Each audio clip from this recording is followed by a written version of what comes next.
President, and gentlemen, ladies of the House,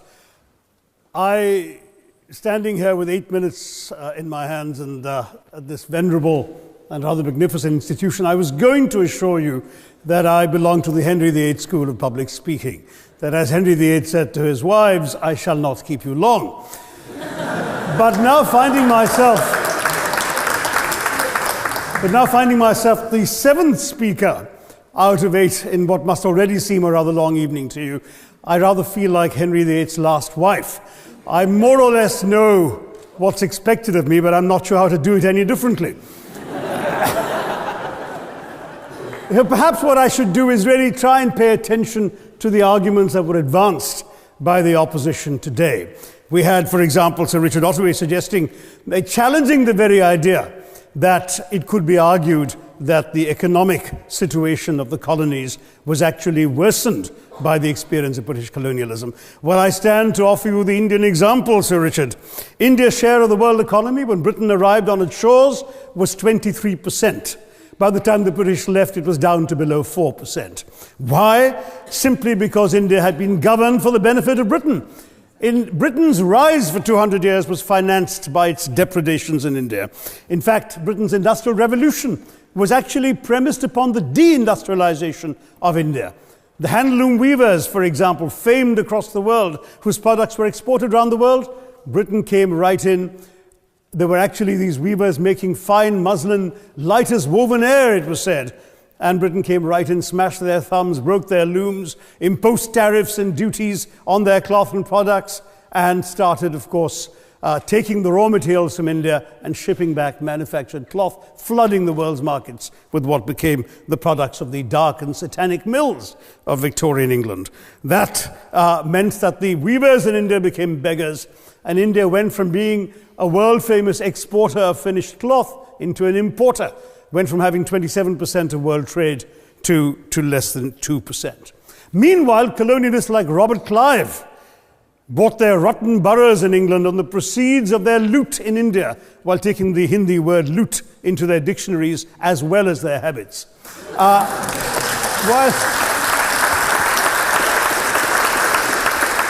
And the British had the gall to call him Clive of India, as if he belonged to the country, when all he really did was to ensure that much of the country belonged to him.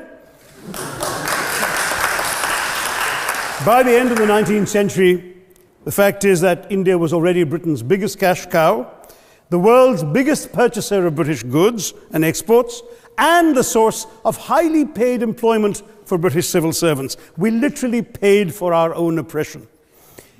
And as has been pointed out, the wealthy Victorian British families that made their money out of the slave economy, 1/5 of the elites of the wealthy class in Britain in the 19th century owed their money to transporting 3 million Africans across the waters. And in fact, in 1833, when slavery was abolished, what happened was that a compensation of £20 million was paid, not as reparations to those who had lost their lives or who had suffered or been oppressed by slavery, but to those who had lost their property. I was struck by the fact that your Wi-Fi password at this union commemorates the name of Mr. Gladstone, the great liberal hero. Well, I'm sorry, his family was one of those who benefited from this compensation.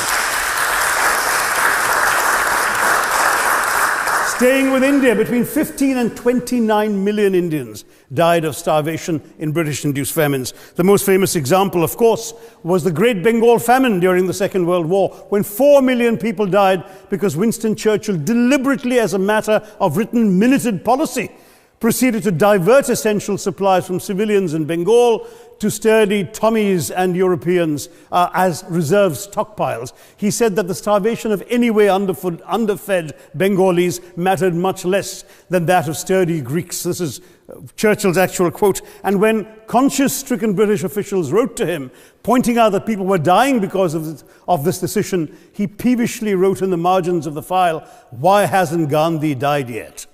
So all notions that the British were trying to do their colonial enterprise out of enlightened despotism, to try and bring the benefits of colonialism and civilization to the benighted heathen. I'm sorry, Churchill's conduct in 43, simply one example of many that gave a lie to this myth. As others have said on the proposition, violence and racism were the reality of the colonial experience. And no wonder that the sun never set on the British Empire, because even God couldn't trust the English in the dark.